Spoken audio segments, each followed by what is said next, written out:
Hello, everyone. My name is Rios. I'm the Director of Prevention and Communications at the Rhode Island Coalition Against Domestic Violence. I'm really excited to be hosting this interview with our new Executive Director, Tonya Harris.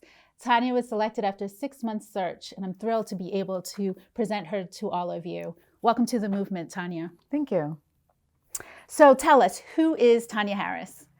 Well, I'm a lifelong resident of Rhode Island. I was born and raised in Providence, in particular the South Providence area of the city, which is rich in diversity and history. I always knew I wanted to be a police officer, but fast forward many years later, I am the proud mother of 4 children. I have 3 beautiful, intelligent daughters and 1 very loving and thoughtful son, and a grandmother to a granddaughter who's my heart. What a great role model for not only for your children, but for the whole community. We feel blessed. So tell us about your time at the police department. Sure. I began my career in 1997 as an officer with the Providence Police Department. And as you can imagine, Lucy, during that time was much different than it is now. I was one of the first women of color appointed as an officer, and then several years later appointed to the rank of sergeant, and the only woman of color to be appointed to that rank. And during the department, I learned many things. I was fortunate enough to be able to work in many different departments. One of the things that I was able to do was be involved in Kingian nonviolence training. The training was conducted by Dr. Bernard Lafayette, who was a civil rights leader in the movement with Dr. King. And I was able to take that training and teach other officers in our department throughout the state. And it also allowed me to go to South Africa, where I did that training with political officials, with law enforcement officials.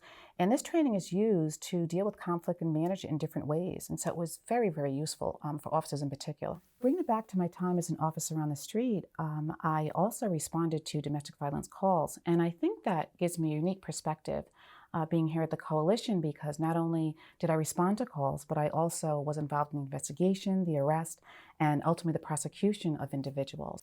Yeah, you'll be able to draw on that experience when you're up at the State House advocating for stronger laws and also working with different systems throughout our state to improve their response to victims of domestic violence. That's true, definitely. So let's talk a little bit more about what you've been doing since you left the police department. Sure. So my entire career has been around listening to and raising up voices for people who need help. I'm a strong believer that empowering others is the best gift that we can give each other. And this thinking led me into the nonprofit sector, where I began my career working at the Opportunities Industrialization Center, known as OIC of Providence. And there we did tremendous work in the community. We trained hundreds of underemployed population and communities of color, providing them job skills training and also providing them with employment opportunities. And that led me several years later to be the executive director for the Center for Mediation and Collaboration Rhode Island, where I led with my team the organization into financial sustainability and programmatic growth. And there also continued on with the conflict resolution work, where we provided an alternative way of dealing with conflict to community members, to schools, to universities, and to the courts. Right. And you also volunteered on the board of directors for one of our member agencies, is that correct? I did, and I will say that was a time for me to reconnect back to my time as an officer, because again, going back to domestic violence and responding to the calls, and it really re-engaged me to be passionate about the important work again of domestic violence. Great. Well, we're so glad that your journey brought you to the coalition. So tell us, what excites you most about this opportunity? I am most excited to be part of such a successful and impactful organization. I remember the day that I received the call that I was going to be the executive director, and I happened to be home with my youngest daughter, and I hung up the phone and said, I got the job, and we just grabbed each other, hugged, and just jumped up and down in excitement. Oh, that's a great story. Thank you. It was a wonderful time for us. And to answer your question, Lucy, I believe for me as a leader, one of the most important things is for me to listen to and learn from survivors, of course from staff, from those who already do the work. My door is always open for those who want to share their ideas, their perspectives, to ask questions and concerns. I don't come to this role having all of the answers, but what I do know is that my passion for the work and my desire to do it well will help lead the coalition into the future and also work collaboratively with others to end domestic violence. And that's exactly the type of leadership that we need. Thank you. So we're on to our final question.